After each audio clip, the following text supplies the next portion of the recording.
அப்படியே ஒரு முட்டை எடுத்து சாப்பிட்டோம் அப்படியே. முழு கோழி தந்தூரி சிக்கன்.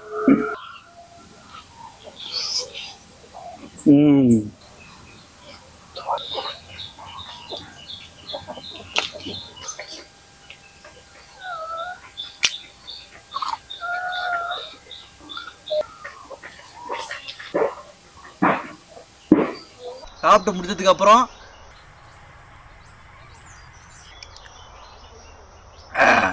இதுதான் செரிமான பானம். இவ்வளவு உடம்பு சாப்பிட்டாலும் உடம்பு ஏறதே இல்லை. அதே மாதிரி தொப்பை சுத்தமா கிடையாது. 5 பொருள் நான் உங்கள்கிட்ட சொல்லிருக்கேன். எலுமிச்சை சாறு, பூண்டு சாறு, இஞ்சி சாறு, ஆப்பிள் நீகரு, தேனு. இது 5 போட்டுதான் சுண்டை வச்சு இதை உங்களுக்கு நான் பாட்டில் செஞ்சு வச்சிருக்கேன்.